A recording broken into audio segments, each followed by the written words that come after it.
Кітап құндылықтар толы қазына. Ұлттық кітап күніне орай 286 орта мектебінде сирек әрі құнды басылымдар бұрышында бір кітап, бір тағдыр атты ерекше таныстырылым ұйымдастырылды. Іс-шараның басты мақсаты тарихы терең, тағылымы мол кітаптарды насихаттап, оқырман жүрегіне жол табу. Осы орайда кітап білім бұлағы атты көрме өтті.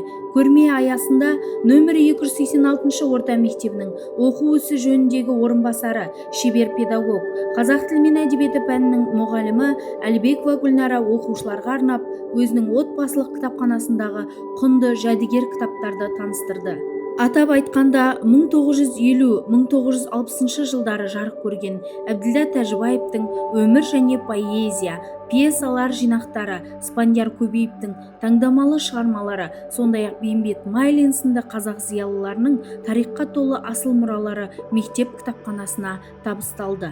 Бұл өткен мен бүгінді жалғаған рухани құндылықты дәріптеген ерекше сәт болды.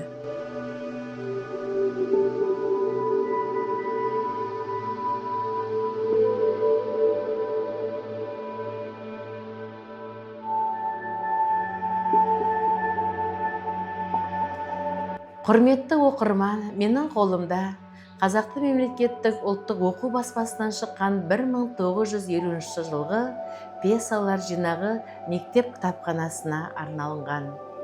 Бұл кітаптар бізге сабыр мен терең ойға жетелейді, тарихқа құрметті арттырады. Көне кітап сарғайған парақтар ғана емес, ол ғасырлардың сыбдыры, әр жолында тарихтың ізі, әр әрпінде өткеннің үні жатыр. Мұндай кітаптарды оқушыларымыз парақтаған кезде тек қана ақпарат қана алған жоқ, олар өткенмен сырласқандай әсер алды. Олар кітаптың иісі, қағазы, жазу мәнері бәрі де оқушыларымызға ерекше атмосфера сыйлады. Көне кітаптар уақыттан аман қалған үн. Оларды сақтау тек кітапты сақтау ғана емес, тұтас тарихты, мәдениетті, рухани әлемді қорғау. Құрметті оқырман, кітап оқыған адам уақыттан озады. Сіздерді дүниежүзілік ұлттық кітап күнімен құттықтаймыз.